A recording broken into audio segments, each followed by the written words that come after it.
বিগত 25 মার্চ 2025 তারিখে নারী ও শিশু নির্যাতন দমন সংশোধন অধ্যাদেশ 2025 প্রণয়ন করা হয়।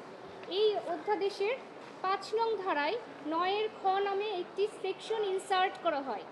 এই সেকশনে বলা হয়েছে বিয়ের প্রলোভনে শারীরিক সম্পর্ক করার শাস্তি। এই সেকশনের মূল কথা হচ্ছে, যদি কোনো পুরুষ কোনো নারীকে বিয়ের প্রলোভন দেখিয়ে শারীরিক সম্পর্ক করে, তাহলে সেই পুরুষের 7 বছর সশ্রম কারাদণ্ডে দণ্ডিত হবেন এবং অর্থদণ্ডেও দণ্ডিত হবেন এবং উভয় দণ্ডেও দণ্ডিত হবেন। অর্থাৎ বিয়ের প্রলোভনে যদি কোনো শারীরিক সম্পর্ক হয়, পরবর্তীতে নারী এসে যদি বলেন যে তিনি প্রতিশ্রুতি রক্ষা করেন নাই, তাহলে সেই বিষয় নিয়ে আদালত 7 বছর পর্যন্ত কারাদণ্ড দিতে পারেন সেই পুরুষকে। এই বিষয়টি নিয়ে এইড ফর ম্যান ফাউন্ডেশন এবং সুপ্রিম কোর্টের আইনজীবী মোহাম্মদ রাশিদুল হাসান এই আইনটিকে চ্যালেঞ্জ করে রিট পিটিশন ফাইল করেন বিগত এপ্রিল মাসে, এবং রিট পিটিশনটি ফাইল করার পরে এতদিন শুনানি হয়েছে। আজ শুনানি শেষে মাননীয় বিচারপতি হাবিবুল গনি ও মাননীয় বিচারপতি সৈয়দ মোহাম্মদ তাজরুল ইসলামের দ্বৈত বেঞ্চ রুল ইস্যু করেছেন।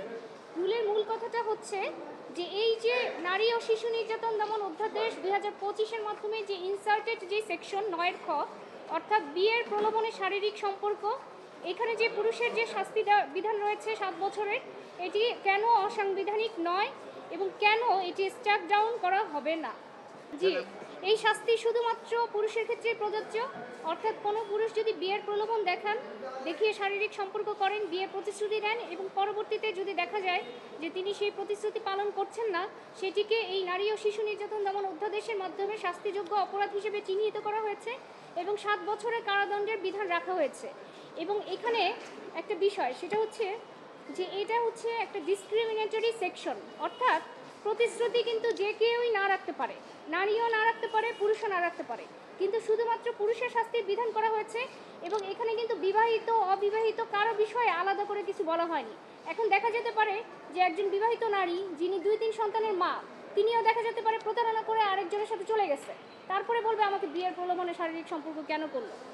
এই বিষয়গুলি আমরা আদালতে তুলে ধরেছি যে শুধুমাত্র একজনকে দায়ী করে এরকম একটা এবং এই ধরনের ডিসক্রিমিনেটরি একটা সেকশন, যেটাকে একটা লিগ্যাল উইপেন হিসেবে ব্যবহার করা হবে, এই সেকশনটা আনকনস্টিটিউশনাল। আমরা আদালতের সামনে বিষয় যে এইভাবে হলে শুধুমাত্র একটা শ্রেণীর হাতে আরেকটা শ্রেণীকে শোষণ করার হাতে শাস্তির বিধান রেখে আইনটি আমরা বাতিল চেয়েছি। কোনো ইন্টারিম অর্ডার নেই, এই বিষয়ে কোর্ট রুল ইস্যু করেছে। রুলের বিবাদী হচ্ছে সচিবকে এই রুলে বিবাদী করা হয়েছে।